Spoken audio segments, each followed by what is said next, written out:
میرا نام آمنہ ہے اور میں ایک گاؤں میں رہتی ہوں۔ میرا گاؤں پہاڑوں میں واقع ہے۔ میں کچھ پڑھی لکھی نہیں ہوں اور نہ ہی کبھی اپنے گھر سے باہر گئی ہوں۔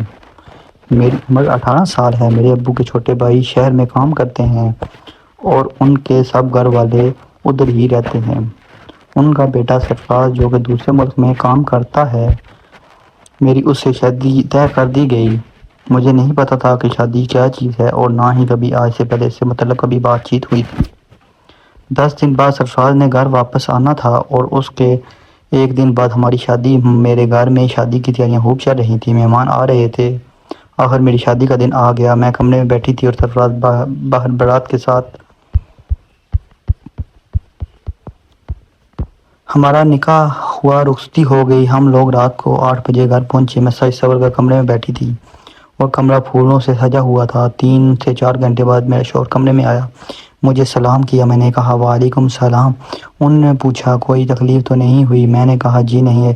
انہوں نے پوچھا کھانا کھاؤ گی؟ میں نے کہا جی ضرور۔ وہ کھانا لے آئے، ہم نے کھانا کھایا۔ ہم نے کہا میں بہت تھک گئی ہوں، میں سو جاؤں؟ تو وہ بولے پہلے یہ جویلری وغیرہ اتار لو۔ میں نے وہاں بیٹھے کر اتارنی شروع کر دی تو وہ بولے جناب یہ اتنی بڑا آئینہ آپ ہی کے لیے لگوایا ہے۔ وہ مسکرائی اور آئینے کے سامنے جا کر ساری جویلری اتاری، منہ ہاتھ دھوئے اور ویسے ہی آ کر لیٹ گئی۔ مجھے تو پتا تھا کہ شادی بعد لڑکا اور لڑکی ایک ساتھ رہتے ہیں، مگر یہ نہیں پتا تھا کہ کیسے رہتے ہیں اور کیا کرتے ہیں۔ میں لیٹی تو سرفراز نے میرے گال پر اپنا ہاتھ رکھ دیا اور بولا آپ بہت خوبصورت ہو۔ میں شرما کر دوسری طرف منہ کر لیا۔ انہوں نے میرے اوپر جھک کر میرے ماتھے پر کس کی تو میں نے کہا یہ کیا کر رہے ہو آپ؟ سرفراز بولے یہ تو پیار ہے۔ میں خاموش ہو گئی۔ اب وہ میرے اوپر لیٹا اور چھیڑخانی کرنے لگا۔ میں ہوں تو خاموشی سے لیٹی رہی، لیکن جیسے وہ میرے اوپر نیچے کرنے لگا تو میں شور مچاتے ہوئے کمرے سے باہر بھاگ گئی۔ میری ساس اور سر بہت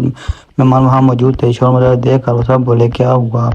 میں نے کہا سرفراز میرے ساتھ گندی حرکتیں کر رہا ہے۔ میری ساس مسکرائی اور مجھے اپنے ساتھ لے کر کمرے کی طرف چل پڑی اور بھی بول چوری اور میں تمہیں سے پوچھتے ہوں۔ وہ مجھے مہمان سے تھوڑا دور لے جا کر بولی بیٹا کیا کر رہے تھے؟ سرفراز بولا مجھے چوما چاٹی رہا تھا اور کپڑے دھونے کی کوشش کر رہا تھا۔ وہ بری بیٹا وہ آپ کا شوہر ہے، میاں بیوی میں یہ سب ہی تو ہاتھ ہوتا ہے۔ میں نے کہا وہ کیسے؟ تو انہوں نے کہا وہ ایسے جب آپ کی امی اور ابو نے یہ سب کیا تو آپ آئی اور جب میں نے آپ کے چاچو سے کیا تو سرفراز آیا۔ تم پریشان مت ہو، یہ کچھ غلط نہیں۔ سارے کے سارے مہمان ہمارا مذاق اڑا رہے تھے۔ میرے ساتھ مجھے کمرے میں چھوڑ کر آئی۔ میں نے سرفراز سے کہا مجھے معاف کر دے، مجھے نہیں پتا تھا کچھ۔ وہ ہنسنے لگا کہہ لگا کر اور بولا اتنی بڑی ہو گئی ہو تمہیں اتنی بھی نہیں پتا۔ خیر انہوں نے مجھے بہت پیار سے بٹھایا اور رات کو حال میں ہارے لفظوں میں بیان نہیں کر سکتی، یوں سمجھی جیسے میں کسی جنت میں ہوں۔ آج تک وہ رات نہیں بھولی۔ میں جب بھی مجھے غصہ آتا ہے یا ناراض ہوتی ہوں تو سرفراز اونچی آواز میں کہنے لگتا ہے میرے ساتھ غلط کام ہو گیا ہے، میں کیا کروں؟ ویڈیو دیکھنے کا بہت شکریہ۔ ہمارے چینل کو سبسکرائب کریں اور ویڈیو کو لائک کریں۔ اللہ حافظ۔